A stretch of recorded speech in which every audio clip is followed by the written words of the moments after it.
Hi, I'm Jill Deacon. Welcome to another episode of A Love Affair with the Unknown. It's pretty easy these days, isn't it, to get, overwhelmed and frankly kind of down about the state of the world. Finding a hopeful narrative to believe in can be hard. And that's something we're going to dive into today and I think feel better about after this conversation.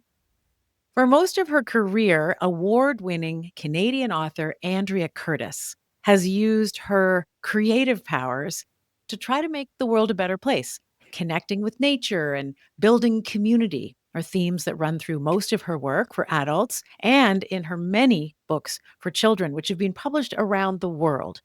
Some titles in Andrea's Think Cities series about city building and sustainability have been hailed as top 10 books by the American Library Association, Sustainability Roundtable, and the United Nations Development Goals Book Club.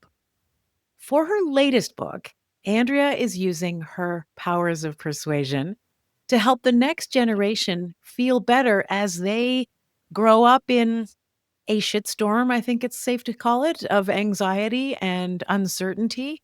Her book is called The Story and Science of Hope, and it digs into the latest research about hope, what it is, how to manufacture it, and how to hold on to it.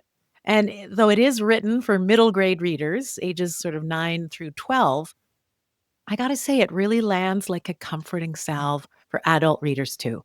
The Story and Science of Hope has been called a lucid mini course in an essential life enhancing emotion.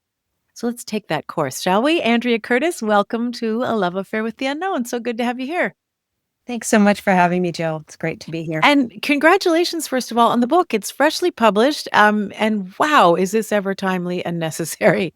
Bravo. Thank you. Thanks so much. Yeah, it feels like it really does come at a good time, although I think hope comes at a good time anytime, That's right. truthfully. There's never a bad time for hope. But I Yeah. want to talk a little bit about why this felt like the time for you to write this book, because I know you've written, as I mentioned, so much for young readers about sustainability and climate issues, educating younger readers about healthy food and connecting with nature. So what brought you to writing this one about hope? Well, it actually came out of those other books. I do a lot of school visits and events with the young readers, and I talk to them about sustainability and climate issues, climate disaster, um, and they would often ask me things like, "What do you think? What do you think about climate change?" And I would, my heart would go into my throat every time. It's hard, You want to be honest and fair with young people, but the last thing I want to do as an author and talking to children is be hopeless. So I would often turn it around and I'd say, "Well, what do you think?" And they would often tell me that they were really worried and scared and even hopeless. And the research really bears this out. I'm sure you've heard that 45% of young people, 16 to 25, feel that their fears about climate affect their everyday life. They don't sleep. They think about it all the time, and 60% of kids are worried about it, as we all are. So I would hear this and I'd think to myself, I want to be hopeful with them. I want to talk to them about hope, but I really had to interrogate that. I don't want to pass the buck to children. I mean, we made this mess and the people before us made this mess. And I don't want children to think that everything's up to them. I think that's a really unfair, um, way to approach this. So I thought, here I want to give them hope, but what is hope? And it sent me down this rabbit hole of research, which was really, really fascinating. And what I found is that hope has been studied by scientists, from behavioral psychologists to economists to doctors and nurses. Um, educators, economists have been studying hope for the last 40 years. Mm. And they've really had found a ton of data that hope is real and incredibly important. It's so true, and as I said, I mean, your book, it's clear from the gorgeous illustrations and the size and length of it. I mean, it is a book for children, but I got so much out of it as an adult. It's that science that you base your writing on and that you clearly researched so thoroughly, leaps off the page. So let's maybe start with the what your first question was, which is when you started to investigate this was, what is hope? I mean, we all Yeah. sort of know it when we feel it, and Emily Dickinson called it the thing with feathers, but that's poetic. How would you answer the idea of what is hope? Well, I went into it thinking about, I know what hope feels like to me, and then discovered all this incredible research. And I love that, as a writer, that's the thing that really sparks my interest is when there's a tension between, for instance, an abstract idea like hope and then hard data coming from scientists. That's really exciting to me and has lots of potential. And what I found first was the difference between hope and optimism. And I think that's really, really key to thinking about hope. And when I talked to researchers, what they told me is that optimism is a feeling that things are going to work out.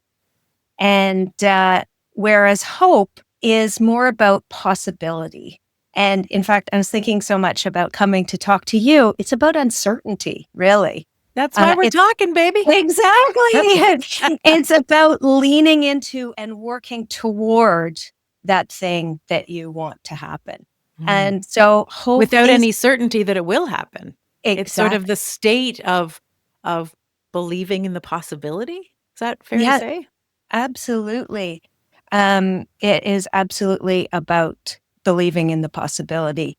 And Okay, I so let just, me pick up on something you said there because you said that it's different from optimism, which is so interesting because, and I know you sort of reference this in the book, the idea of that sort of toxic positivity or just sort of a, hey, girl, you got this kind of social media quip that can pass for hopeful encouragement. And I'm saying that in air quotes, but break that down for me, the difference between optimism and even positivity that is sometimes misplaced, maybe, or doesn't yeah, feel yeah. accurate versus hope. Yeah. Well, that sort of idea, everything's going to be all right, that which really is incredibly upsetting to people for whom things really aren't all right. It feels very wrong, and judgmental even like that. You if you just were more optimistic, things would be all right. When we know Mhm. that actually, um, hope is an action, it's a verb, it's about leaning into that possibility, it's about making that possibility a reality. And there are lots of ways to do that, of course. One of the things that there's a great story that I've read when I was doing the research about this, and it's something that a professor of business actually calls the Stockdale paradox. I was hoping we could talk about the Stockdale Yeah, paradox. I no, wrote it's about that in my new book, and I'm obsessed with it. So, yeah, you go okay. ahead and start So talking. so interesting to me. I mean, it's so the Stockdale paradox is a term coined by a business writer, business professor, Jim Collins, and he interviewed a an admiral in the U.S. Army. His name was James Stockdale, and he he was in a Vietnam POW camp for 8 years, and he was the highest ranking U.S. officer in the military to be incarcerated for that long. And so Jim Collins interviewed him, and he's written a book. James Stockdale wrote a book with his wife, and he everybody wants to know, how did you survive this horrible experience? And he talked all about how um, he was very deeply grounded in the reality of the situation. He had no illusions that this was, everything was going to be all right. He was extremely realistic about the difficult situation. Um, and he compares this to people. There were people, other soldiers incarcerated with him in the camp, and these people, there would be optimists among them, and they would say, "We're going to be out by Christmas," and then they wouldn't get out at Christmas, and Yeah. we're going to be out by Easter, and then they weren't out by Easter, and those people would really suffer, and many of them died. Took their own They lives took even. their own Yeah. lives. Yeah, In it was despair. in despair. And Stockdale says that what he did is he didn't give up the hope that things could be different, but he was also deeply grounded in the reality of the situation, Mhm. and that's the paradox, to be both hopeful that things can change and realistic about the difficulty. And that's And something that I talk about a lot in the book, is this being realistic. It's hope isn't pretending that things are going to be okay. Hope yeah, you lives, use the line that exists hope and alongside. that's right. You say hope and struggle go hand in hand. Exactly. Tell me about how you use it in your book. Well, I mean, I think it's a way of sitting with uncertainty. And it's funny, I referenced the Stockdale paradox recently in a conversation with one of my sons who was expressing and on a regular basis has expressed a lot of um, uncertainty and concern around AI. He's a musician and he is fearful that AI is just not only going to take over his profession, but is changing all of the way changing all of human interaction, and it upsets him deeply.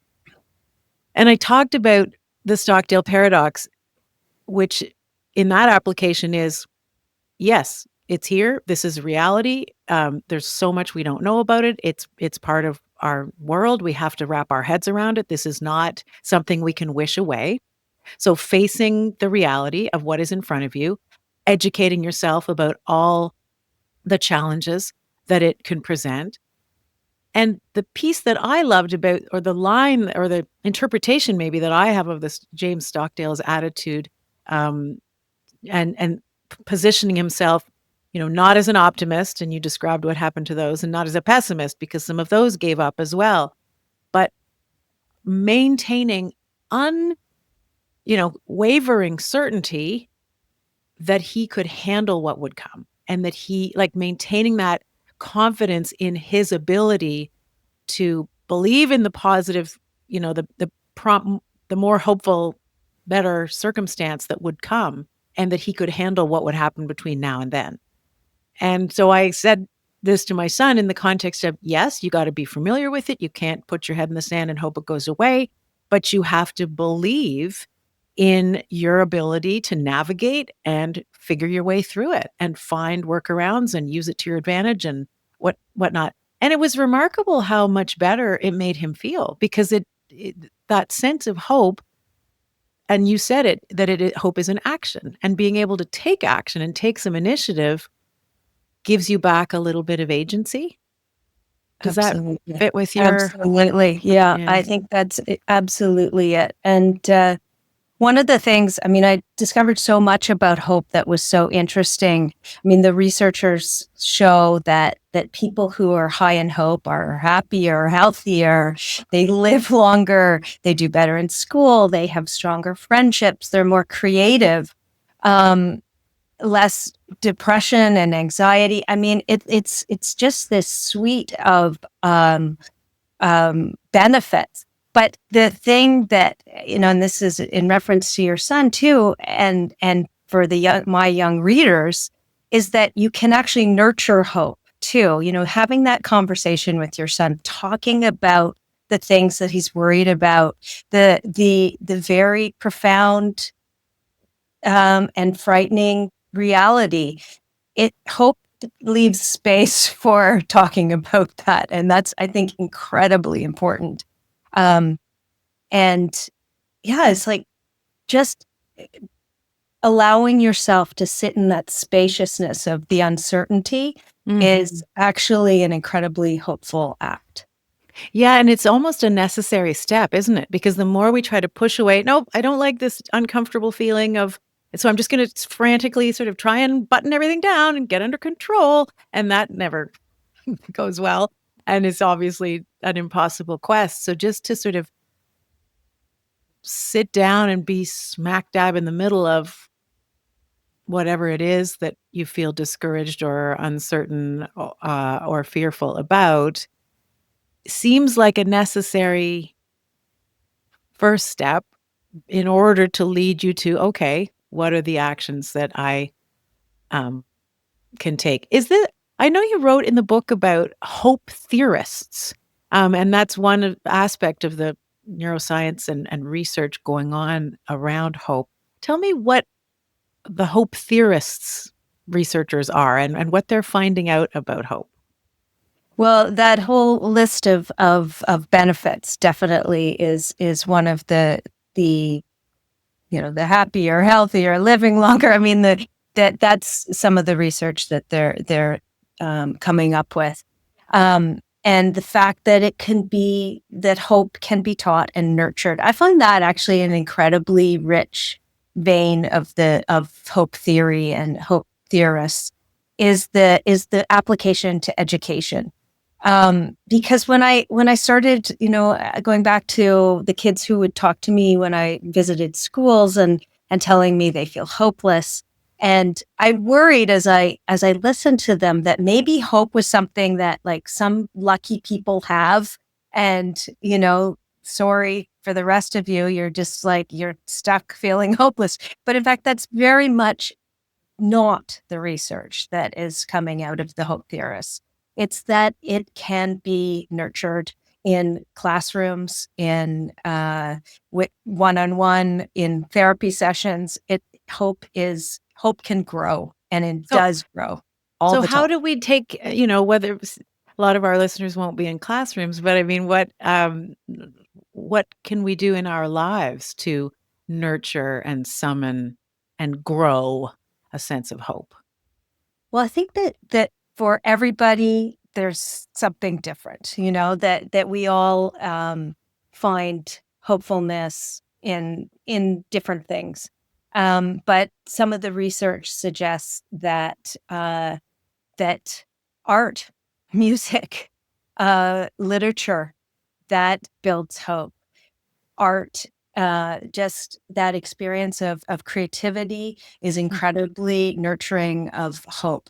Being in nature, I think you and I both Mm, know well how much that feeds our sense of hopefulness. I mean, you don't have to look far for incredible examples of the resilience of nature, and that story builds so much hope. Um, the hope theorists also talk a lot about how hope grows in community, connection to others, being with people, other people who are hopeful builds your own hope. I mm. think that it seems so obvious, and so science tells us, yes, that's true. Yeah, I knew it. But it's absolutely the case that connecting with other hopeful people. I mean, teachers are encouraged to pair kids who are struggling with hopefulness with more hopeful classmates, and that can mm. really support them in classes. And I think that as adults, we can do that as We well. relate It's to that one for sure. And isn't that interesting that a pairing of a less hopeful person with a more hopeful person that the osmosis works in favor of hope. I mean, yes, you could imagine that, "Oh, geez, now everybody's down because you yeah, brought this less hopeful person into the group." And yet the power of hope sounds like it transcends yeah. I think despair. that's true. I think that's true. Absolutely. And yeah, that idea of building community and connection, as a means for hope, you're so right. It's something that we can know it. And yet in the midst of an uncomfortable, or fearful situation, we can sometimes forget. It's such an obvious strategy, and it feels like, wait, the world is burning and going to hell, and you're saying I should hang out with a group of friends, but how is that helping?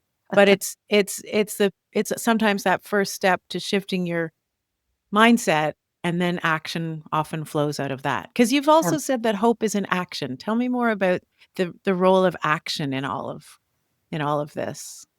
Well, I think that in hope theory, there's been a development over many years, and some of the earliest hope theorists 40 years ago, they were behavioral psychologists, mostly positive psychology researchers, and what they talked a lot about was creating pathways and like having um, knowing what your goal was, that the hope was the goal, and then creating pathways toward the goal, not being demoralized when there were obstacles in front of you, and working toward that goal. And that, I think that's really interesting. And for some people, that really resonates. Hope is an action. And it is achieved by these steps. Some of us aren't as likely for that to resonate. We hope is a different.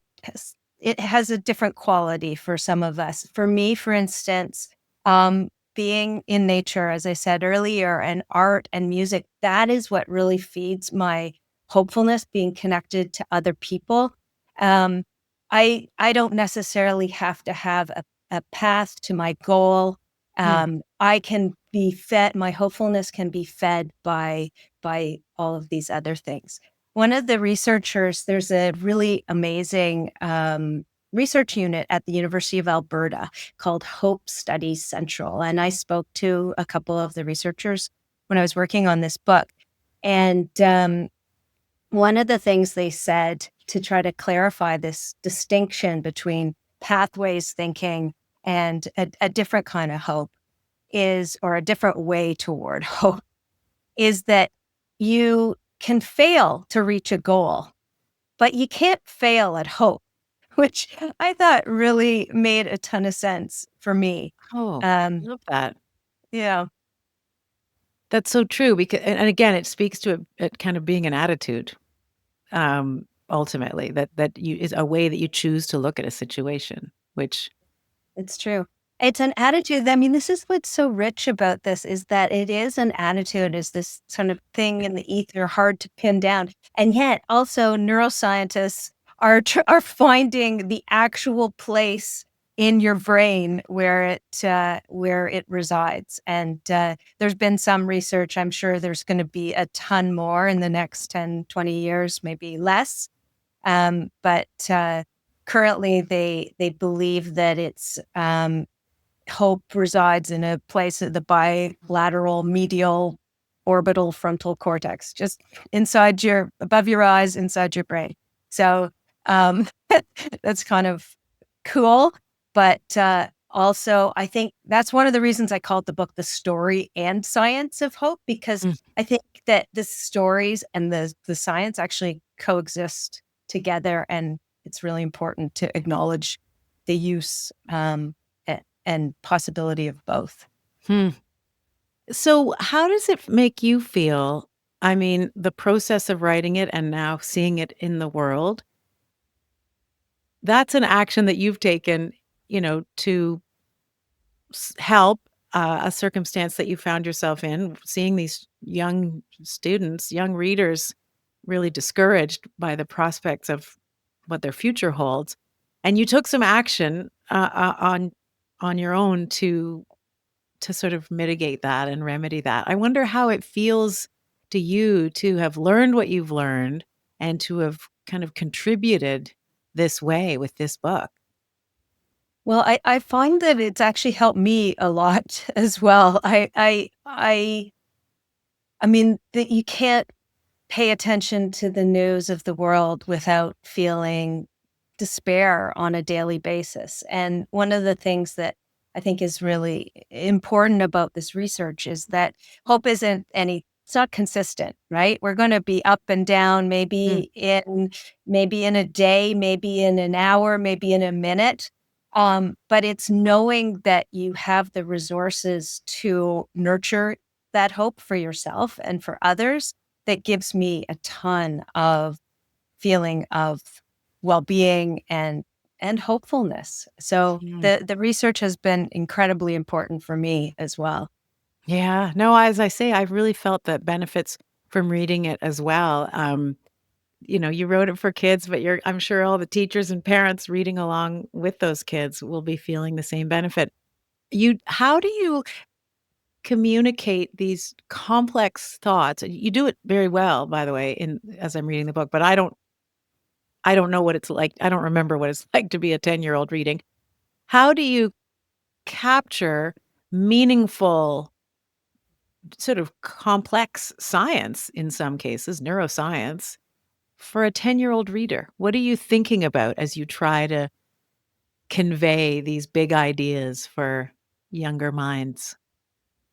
Well, I'm always thinking that kids are geniuses. I mean, I'm always like thinking kids always amaze me. My own children, the kids I talk to at schools, the kids I teach. I mean, I think we underestimate children at our peril. So that's my very first thing that I enter into it. And then I think about I mean, I do a ton of research for these books. I think people who don't write or are involved in writing books for kids might think it's kind of, you just do a Google blah, blah, blah and pop it out. But Cute in little fact, colorful illustration and you're done. yeah, Yeah. that's right. In fact, my research is very intense and involves, talking to people and reading a ton. And I mean, reading scientific papers that I have no business reading, trying to understand them. Um, so, and then I'm always trying to bring it back. Can I explain this stuff in language and in stories that make sense to a kid? And until I can do that, I don't think I can write the book. So, Mm. um, I start from thinking they're super smart, and then I start thinking, can I explain it in a way that's going to resonate? I'm really helped so much by fantastic illustrations and book design. The book is sort of separated into headlines, essentially. Hope is an action. Hope is has history. Hope is a science, etc. And I think that framework really kind of guides people along. So. What does it mean to you, Andy, you're a mother, you're a citizen of the world, you're, just a generally caring, thoughtful writer. What does it mean to you to have this book in your toolkit and to have it in the world and to be able to offer that kind of strategy and way of thinking to a generation of kids who need it so much? Well, I'm really looking forward to talking to kids about it. I get so much energy and um enthusiasm for my own work through the kids. So I'm really looking forward to hearing what they say and what they um tell me about what they hope for. And I have I'm going to be going to various events, and I did one this past weekend, and I brought a tree that my dad and I made together using like old wood and tree branches and dowel. And I'm it's like about 5 feet high. You should have seen me trying to push it through this festival. I looked Wow. like I looked semi ridiculous, but and I'm getting kids and people who come to write their hopes on this and hang them on this tree. So, I feel really people shared all sorts of wonderful things this past weekend. They have a lot of hopes for the planet, for themselves, for their families, and I'm really excited to hear more of that because we know I say in the book, hope plus hope equals more hope. It's just it's a an endless virtuous cycle. So. Look at you out there sparking up the whatever cortex you said was whatever it's called. But that's true. And, sparking it up and keeping it going, hopefully, from that time onward. I feel like you've written a lot of really great, meaningful books that have, generated a lot of, improvement for the world, let's say. I imagine. Um, and it feels like to me anyway, this might be your most important book ever. Do you kind of feel that way in a way? Go. I don't know. I mean, I'm always I'm sure you're like Until your me. next one, of course. Until the next one, right? I'm always looking ahead, but I'm really hopeful. When you write a book, as you know, you write it, and then there's a couple years, and then finally it's out there in the world, and it's almost like, oh, okay, I have to try to really inhabit this again, and it becomes something that isn't about you anymore, as as you sort of give it to the world. And so I really look forward to seeing it take its place in the world. um I'll be a facilitator, but it's sort of not mine anymore Off it in a goes. certain way. Off it goes. I'm so curious because you went through I mean, you've been through lots of difficult health stuff, and the last couple of years, I imagine there were times when you didn't feel very hopeful. And I wonder if you either remember what it felt like to have your hope return, Hmm. or what it felt like to be hopeless, and how you what you did about that, how you felt about that. Oh boy, that's a long I could say that the answer to that is long enough to fill a book, and my book comes out in That's January. it. Um, Exactly. but no, you're absolutely right. There's a reason I wanted to talk to you because the Yeah. um hope, as anybody who's gone through or going through something grueling and daunting and fear-filled, whether it's a health challenge or whatever, knows that hope can feel out of reach sometimes. And I certainly had, people think of me as a pretty upbeat person, and that is my resting state. But I didn't recognize myself and feel any of that hope for a lot of the time that I had long COVID. Um, so I definitely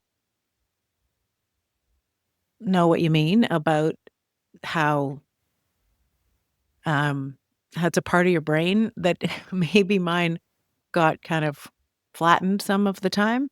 And but I also know deeply, and I relate so much to what you said about, nature, finding the power of possibility and a belief that another circumstance other than this one right now is possible.